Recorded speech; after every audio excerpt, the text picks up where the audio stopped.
China. Luis Rodrigo de Castro, Relaciones Internacionales en el CEO. Muy buenas. Bueno, Luis, como decíamos, hoy se cumple un año de guerra en Ucrania. Fue el 24 de febrero de 2022 cuando ocurrió esto.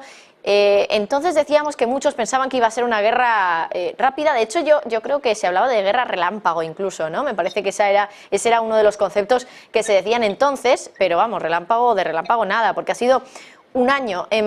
Sin embargo, claro, todos quieren la paz, lo dicen desde un lado, desde el lado ruso también dicen que quieren dialogar, desde el lado europeo, por ejemplo, Borrell estos días en la ONU dijo que, por supuesto, nadie quiere la guerra, todos quieren la paz, pero me da la sensación de que eso a lo mejor todavía está un poquito lejos porque nadie quiere ceder y no sé hasta qué punto, hasta que una de las partes ceda, no vamos a tener paz.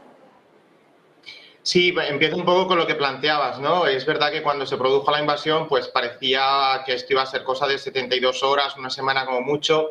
Cuando pasamos el primer mes, pues todos decíamos, madre mía, ya llevamos un mes y esto parece que no termina. La guerra al final se ha prolongado por un año, se prolongará por bastante más. Precisamente yo creo que en parte, por lo menos es mi humilde opinión, el que la guerra esté durando tanto, y no quiero que se entienda en el mal sentido, es parte, consecuencia de la bravura del pueblo ucraniano. Es decir, yo creo que Putin se equivocó al minusvalorar primero al presidente Zelensky y después al conjunto del pueblo ucraniano de cómo este pueblo está resistiendo la invasión de su país y cómo está resistiendo a pesar de las dificultades, y por lo menos eso a mí pues me parece digno de tener en cuenta o por lo menos de mencionarlo, ¿no? En relación a la paz, bueno, pues obviamente mediáticamente nadie compra un discurso que insista en la necesidad de avanzar en la guerra, de continuar una guerra. Es decir, el discurso bélico no vende, mediáticamente hablando y políticamente menos. Y precisamente muchísimo menos aún si hay algunas elecciones por medio, porque la gente al final pues no compra este mensaje, y en España lo vimos en su momento cuando no a la guerra, bueno, todas estas cuestiones de aquella época, ¿no? Pero precisamente esta es la importancia, la significación de ese lenguaje pacifista en los foros internacionales, pero bueno, todos queremos la paz, pero ¿qué paz queremos? Esa es la segunda pregunta.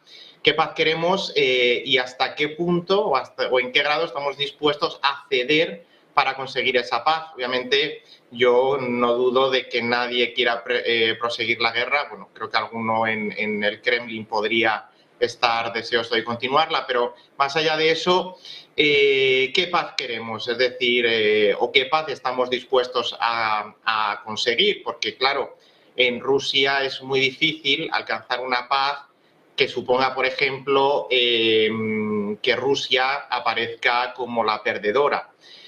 Ucrania es muy difícil que apueste por una paz que suponga cesión de territorios al final de unas fronteras reconocidas desde hace 30 años cuando colapsó la Unión Soviética. Es decir, hay muchos interrogantes, hay dos posiciones encontradas, tanto la posición rusa como la posición ucraniana tienen que tenerse en cuenta de cara a la negociación, porque al final esto, como se dice coloquialmente, ¿no? Dos no discuten si uno no quieren, y aquí precisamente los dos tienen que estar de acuerdo en el cese de las hostilidades. Por lo tanto, hay que ver qué posición es comprable, no sé si existe la expresión, pero bueno, yo la utilizo, tanto por una parte como por otra. ¿Qué posición puede vender Putin en la opinión pública, aunque suponga ceder en parte?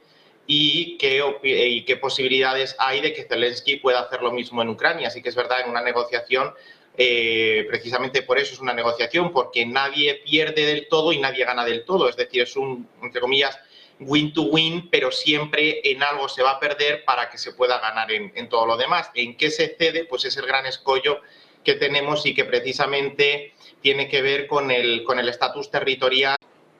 Bueno, yo creo que ellos también matizaron estas declaraciones diciendo que no había paz sin armas, pero que precisamente el apostar por la vía del diálogo, tal y como estaba configurada a día de hoy la situación y como estaba desarrollándose el conflicto, requiere que se sigan enviando armas. Es decir, ellos lo que también vinieron a decir es: tenemos que seguir manteniendo nuestra postura respecto a Ucrania, proveyendo de armas, de recursos y de apoyo, sobre todo humanitario, en aquellos.